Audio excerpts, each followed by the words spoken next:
Hi. Hello. నమస్తే అందరికీ. Welcome to my channel 'Gana stories world'. ఇప్పుడు మనం చెప్పుకోబోతున్న స్టోరీ 'శ్రీవల్లి' ఎపిసోడ్ 46. విరాజ్ కూడా వాళ్ళ అమ్మమ్మని చూసి నవ్వుకుంటూ తన రూమ్‌లోకి వెళ్ళిపోయాడు. "ఇంకోసారి మా వదిన జోలికి రాకు" అని చెప్పి. "నా వయసులో నేను సగం చూసినంత కూడా ఉండదే నీ వయసు. అలాంటిది నా మీదకే వస్తావా? ఎన్నెన్ని మాటలు అన్నావే నన్ను. నా కాళ్ళు విరిచి కుర్చీలో కూర్చోబెడతావా? నీకు పోయే కాలం వచ్చిందే. అందుకే నాతో పెట్టుకుంటున్నావు దొంగ మొహందాన. నా మనవరాలి స్థానం నువ్వు తీసుకున్నదే కాక, పైగా ఎన్నెన్ని మాటలంటున్నావు? నీ సంగతి ఇలా కాదే!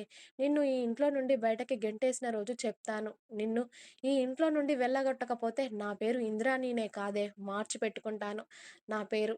కనీసం పెద్ద, చిన్న అన్న మర్యాద లేకుండా ఎన్నెన్ని అన్నావు? పైగా నా మనవరాల్ని నన్నే కలిపి అంటావా? మేము మా హద్దుల్లో ఉండడం కాదే, నిన్ను ఈ ఇంటి హద్దుల్లో లేకుండా చేస్తాను చూడు. నీ బతుకు ఎక్కడి వరకు తీసుకొస్తానో చూడు. పోయి పోయి నాతోనే పెట్టుకున్నావు కదా! నాతో పెట్టుకున్న వాళ్ళు ఎవరు బాగుపడినట్టు చరిత్రలో లేదే. పిల్ల కుంకవి. నువ్వే నాతో పెట్టుకుంటావా? నిన్ను ఈ ఇంటి చుట్టుపక్కల కూడా కనిపించకుండా చేస్తా. నీ స్థానంలో నా మనవరాల్ని తీసుకొస్తాను. అప్పుడు కదా నీ తల తిక్క, నీ తల పొగరు, నీ తల బిరుసు దిగేది. అప్పటి వరకు ఎంత ఆడతావో ఆడవే. నీ బలుపు అంతా దించకపోతే చూడు అని వల్లి మీద ఇంకో 2 రేట్ల పగ పెంచుకుంటుంది ఇంద్రాణి. ఏంటే భోజనం తీసుకొస్తాను అని అటే వెళ్ళావు అన్నాడు ధీరజ్ ఫ్రెష్ అయ్యి వల్లి కోసం వెయిట్ చేస్తూ. ఏం లేదురా, ఊరికే అత్తయ్యతో మాట్లాడుతూ లేట్ అయ్యింది అని ధీరజ్కి వల్లీనే తినిపించింది. అతడికి కడుపు నిండా తినిపించాక ఆ తర్వాత తను తినేసి ఇక భార్యాభర్తలు ఇద్దరూ కూడా సంతోషంగా గడిపేశారు. తనని డల్ మూడ్‌లో నుండి తీసుకొచ్చినందుకు ధీరజ్ కాస్త హ్యాపీ అయిపోయాడు. ఇక ఇక ప్రసన్నని కూడా చాలా జాగ్రత్తగా చూసుకుంటున్నారు అత్తారింట్లో. సుధీర్ కూడా ప్రసన్నతో ఎక్కువగా టైం స్పెండ్ చేస్తూ ఉన్నాడు. అతడి వర్క్ అంతా త్వరగానే ఆఫీస్‌లో పూర్తి చేసుకొని భార్య కోసం త్వరగా ఇంటికి చేరుకుంటున్నాడు. వాళ్ళ ప్రేమ, కేరింగ్‌తో ప్రసన్న చాలా సంతోషంగా ఉంది. విరాజ్ బాబు కూడా తన వర్క్‌లో చాలా బిజీ. భవ్య కూడా విరాజ్ దగ్గర వర్క్ చేస్తూ చాలా మంచి పేరు తెచ్చుకుంది తక్కువ నెలలోనే. అలాగే విరాజ్‌కి కూడా చాలా క్లోజ్ అయిపోయింది.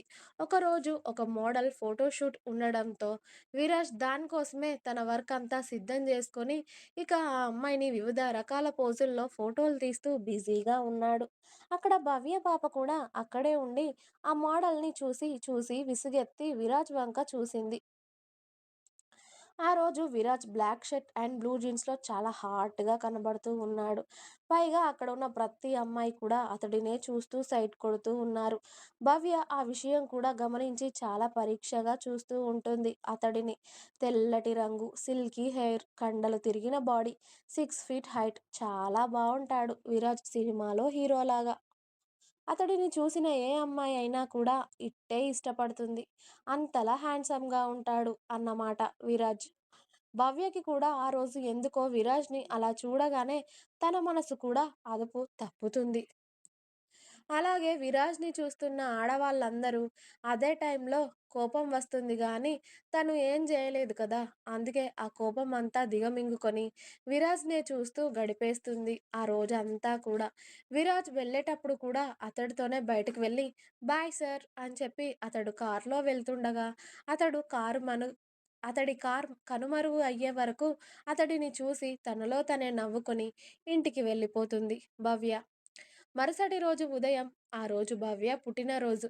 ఉదయం లేవగానే ఇంటి పనులన్నీ చేసుకొని, వాళ్ళ అమ్మకి తనకు వంట చేసేసి, దేవుడి గదిలో దీపారాధన చేసి, వాళ్ళ అమ్మ ఆశీర్వాదం తీసుకుంటుంది. పుట్టినరోజు శుభాకాంక్షలు తల్లి అని భవ్య నుదుట ముద్దు పెడుతుంది మణి. థ్యాంక్ యూ అమ్మా. గుడికి వెళ్ళి ఆఫీస్‌కి వెళ్తాను. ఇప్పటికే లేట్ అయింది అని వాళ్ళ అమ్మకి చెప్పి, భవ్య ఆటోలో ముందుగా గుడికి వెళ్ళి ఆ శివయ్య దర్శనం చేసుకొని, ఆ తర్వాత ఆఫీస్‌లో ఇవ్వడానికి స్వీట్స్ బాక్సులు కూడా తీసుకొని ఆఫీస్‌లో అడుగు పెడుతుంది. అందరూ భవ్యని చూస్తూ ఉంటారు ఆ రోజు. ఎందుకంటే Bhavya sky blue and silver colour designer శారీలో హెయిర్ లీవ్ చేసుకొని, అందులో 2 మూరలు మల్లెపూలు, నుదుటిన స్టోన్ స్టిక్కర్, దాని కింద కుంకుమ, చేతికి చీర వేరే రంగు గాజులతో చాలా మోడ్రన్‌గా, చాలా అందంగా కనిపిస్తూ ఉంటుంది. పైగా భవ్య కూడా చాలా అందంగా ఉంటుంది. అందరూ ఆమెను చూసి ఇవాళ ఏంటి స్పెషల్ అని అడుగుతూ ఉండడంతో అందరికీ స్వీట్స్ ఇస్తూ తన బర్త్‌డే విషయం చెప్తూ ఉంటుంది. ఇక ఆఫీస్‌లో ఉన్న వాళ్ళందరూ విషెస్ చెప్తూ ఉంటే అందరికీ థ్యాంక్ యూ చెప్తూ ఉంది. కరెక్ట్‌గా అదే సమయంలో విరాజ్ కూడా ఆఫీస్‌లో అడుగుపెట్టాడు.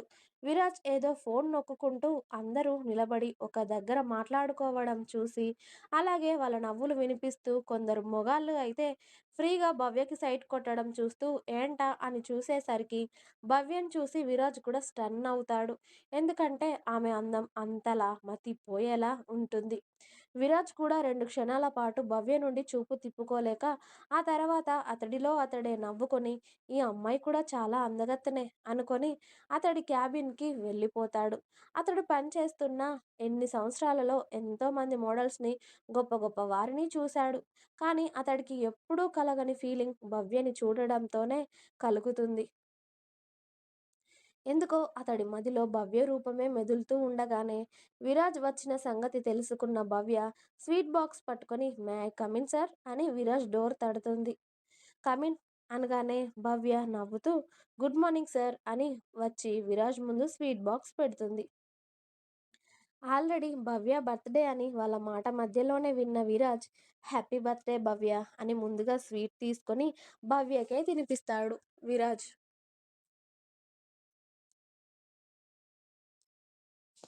విరాజ్‌నే తనకి స్వయంగా స్వీట్ పెట్టడంతో భవ్య ఆనందం అంతా ఇంతా కాదు. గాల్లో తేలిపోతూ ఉంటుంది. Thank you so much sir అని ఆ స్వీట్ అందుకొని ఇంకో స్వీట్ భవ్యనే విరాజ్‌కి తినిపిస్తుంది. ఏంటో ఒకరికి ఒకరు తినిపించుకున్న తర్వాత ఇవాళ స్పెషల్ ఏం లేదా భవ్య మరి మాకు? అని అడిగాడు విరాజ్. విరాజ్ అలా అడుగుతాడని ఎక్స్‌పెక్ట్ చేయని భవ్య ముందు షాక్ అయినా, ఆ తర్వాత "ఏం కావాలో చెప్పండి సార్ ఖచ్చితంగా ఇస్తాను" అంటుంది. "డిన్నర్‌కి వెళ్దామా ఇవాళ?" అని అడిగాడు విరాజ్. విరాజ్ విరాజ్ నుండి అటువంటి ఒక మాట ఎక్స్‌పెక్ట్ చేయని భవ్య నిజంగానే షాక్‌ల మీద షాకులు తింటూ "షూర్ సార్. ఈవినింగ్ ఆఫీస్ అయిపోయిన తర్వాత ఇంటికి వెళ్ళి ఫ్రెష్ అయ్యి మీకు కాల్ చేస్తాను. అప్పుడు వెళ్దామా? మీకే ఇబ్బంది ఏమీ లేదు కదా?" అని అడిగింది భవ్య. "నో ప్రాబ్లమ్ భవ్య. నువ్వెప్పుడంటే అప్పుడు వెళ్దాం" అని కాసేపు ఆమెతో మాట్లాడి, "ఓకే సార్. వర్కుంది" అని భవ్య బయటకు వెళ్ళాక, అసలు ఆమెని అంత డేర్‌గా డిన్నర్‌కి వెళ్దామని ఎలా అడిగాను అని విరాజ్ అతడిలో అతడే అనుకొని, బహుశా ఈ బ్రహ్మచర్యానికి స్వస్తి పలికే అమ్మాయి తినేనా అని నవ్వుకొని అతడి వర్క్‌లో పడిపోతాడు. కానీ గంట గంటకి భవ్య అతడిని, అతడి వర్క్‌ని చెడగొట్టేస్తూ ఉంటే, దేవుడా! ఈ అమ్మాయి నన్ను చెడగొట్టేస్తుంది కదా! అని సీసీ కెమెరాల్లో నుండి భవ్యని చూస్తూ గడిపేస్తాడు సాయంత్రం వరకు కూడా. దేవుడా! రోజు ఇట్టే గడిచిపోతుంది. ఇవాళేంటి ఇంకా గడవట్లేదు. సాయంత్రం ఎప్పుడవుతుంది? తనని తీసుకొని నేను డిన్నర్‌కి ఎప్పుడు వెళ్ళాలా అని ఆత్రంగా ఎదురు చూస్తూ ఉంటాడు విరాజ్. అతడి ఆశలు ఫలించి సాయంత్రం ఆఫీస్ టైం అయిపోవడంతో భవ్య విరాజ్ క్యాబిన్‌కి వచ్చి, "నేను ఇంటికి వెళ్ళాక మీకు కాల్ చేస్తాను సార్" అని చెప్పింది. "నీ కాల్ కోసం వెయిట్ చేస్తూ ఉంటాను భవ్య" అని చెప్పి భవ్య ఆటోలో ఇంటికి వెళ్ళిపోయాక విరాజ్ కూడా హుషారుగా ఇంటికి వెళ్ళి ఫ్రెష్ అయ్యి చక్కగా white shirt, blue jeans, perfume spray చేసుకొని ఓ 10 సార్లు అద్దంలో చూసుకొని హెయిర్ కూడా నీట్‌గా సెట్ చేసుకొని అప్పుడు అతడి కార్ కీస్ తీసుకొని బయటపడ్డాడు భవ్య కోసం. భవ్య కూడా ఎంతో సంతోషంగా ఇంటికి వెళ్ళి, ఫ్రెండ్స్ పార్టీ అడిగారమ్మా, వాళ్ళతో వెళ్తాను అని చెప్పి ఫ్రెష్ అయ్యి బ్లాక్ కలర్ ఫ్రాక్‌లో మోడ్రన్‌గా రెడీ అవుతుంది. ఇంకా ఉంది మీకోసం. మీకు నా స్టోరీస్ నచ్చినట్టయితే ప్లీజ్ లైక్ చేయండి, షేర్ చేయండి. అలాగే ఛానల్‌ని తప్పకుండా కొత్త వాళ్ళందరూ సబ్స్క్రైబ్ చేయండి. Please subscribe my channel 'Gana stories world'. Thanks for watching my video. By by. Please like, share and subscribe.